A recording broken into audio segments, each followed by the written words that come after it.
प्रेम शुक्ला जी आपसे पूछ रहा हूं, प्रेम शुक्ला जी 370 सीटें, क्योंकि विपक्ष के मैं किसी भी नेता से आज बात करूंगा वो बोलेंगे ऐश्वर्या आप हमारे से पूछते हो, जरा बीजेपी से भी पूछ लो भाई 370 सीटें आएंगी कहां से, भाई 400 सीटें आएंगी कहां से, 400 पार नारा तो राइम करता है, 370 आपने 370 धारा से मिला तो दिया, लेकिन 370 लाओगे कहां से? Prem Shukla ji 2 versus 2 in graphics please. Thank you, मेरे को हटा दीजिए। प्रेम शुक्ला जी, प्रेम शुक्ला जी, प्रेम शुक्ला जी। ऐश्वर्या जी जी ऐश्वर्या जी, सिर्फ हम पीते चुनाव की बात करें 2019 की, तो भारतीय जनता पार्टी को 303 सीटों पर विजय हासिल हुई थी जी, और 75 सीटों पर भारतीय जनता पार्टी के प्रत्याशी दूसरे नंबर पर थे।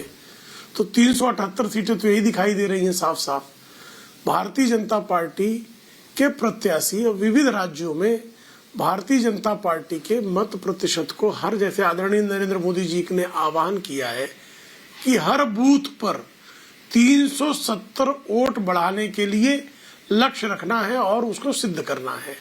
स्वाभाविक तौर पर भारतीय जनता पार्टी, जैसे आदरणीय नरेंद्र मोदी जी ने जब 2014 में लक्ष्य रखा कि हम 272 प्लस आएंगे, तब भी सारे पत्रकारों ने यही प्रश्न किया, सारे विपक्ष के नेताओं ने यही प्रश्न किया, सारे राजनीतिक विश्लेषकों ने यही प्रश्न किया कि 272 लाएंगे कहां से। अटल जी के स्वर्णिम काल में भी 182 सीट से ऊपर भारतीय जनता पार्टी नहीं गई, लेकिन जब परिणाम आया तो सबने दांतों तले उंगलियां दबा ली कि 282 सीट आई थी। इसी तरह Samajwadi party, Bahujan Samajwadi party, RLD और कांग्रेस के रणनीतिक गठबंधन के बाद जब चुनाव हुए पिछली बार, तो सारे लोगों ने कहा कि 300 पार का नारा जो है सिर्फ नारा रह जाएगा, भारतीय जनता पार्टी को तो स्पष्ट बहुमत भी नहीं मिलेगा।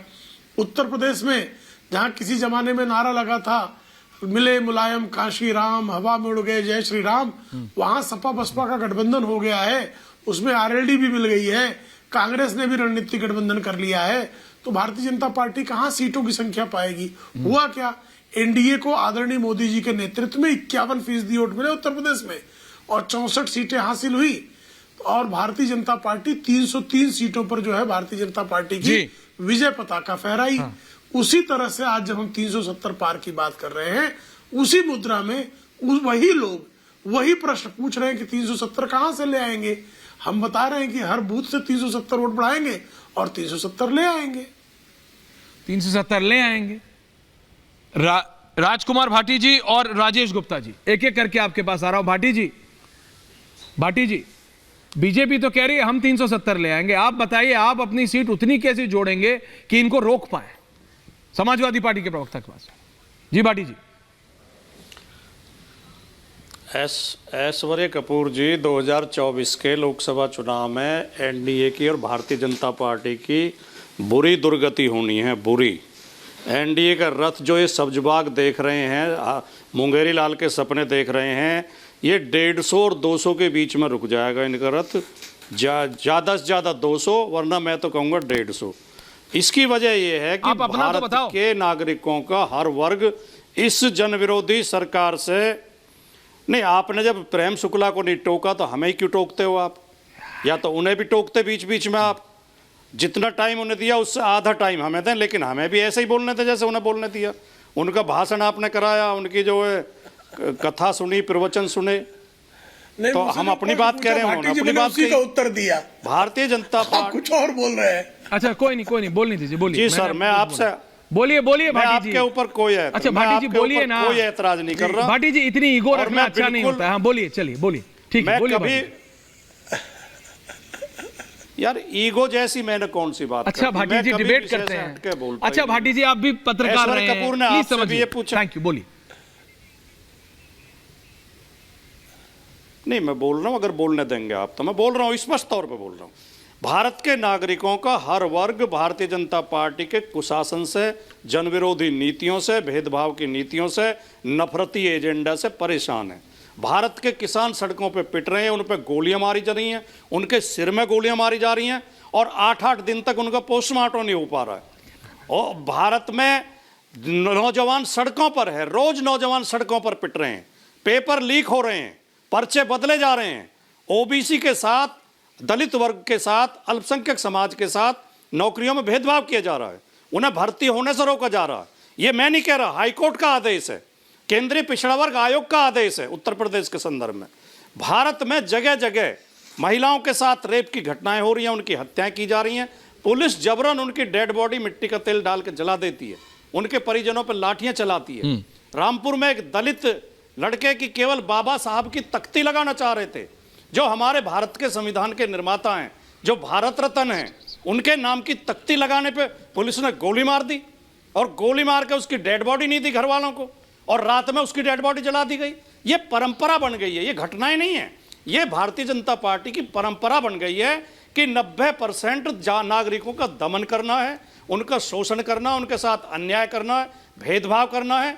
इसलिए इस देश का जनमानस भारतीय जनता पार्टी के खिलाफ है और इनकी इस चुनाव में दुर्गति होनी है। बताओ मैंने कौन सा शब्द विषय से हटके कहा? अच्छा ठीक है, तो यही है। अच्छा अब मैं आपके पर्सनल नहीं होना चाह रहा, मैंने आपसे जो सवाल पूछा था वो दोबारा पूछूंगा जब आपका चांस आएगा। Thank you. आम आदमी पार्टी के पास जा रहा हूं और उधर पंकज शर्मा जी को भी ले आइए और उधर अनंत विजय जी को भी ले आइए।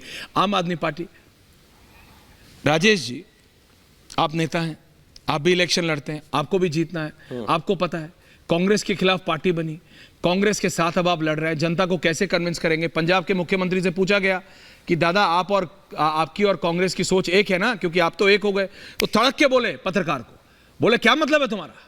पंजाब में हराया है हमने, धराशायी किया है, कोई मतलब नहीं आम आदमी पार्टी और कांग्रेस का। ये मैं नहीं, आम आदमी पार्टी के मुख्यमंत्री पंजाब के भगवंत मान साहब कह रहे हैं। राजेश गुप्ता जी।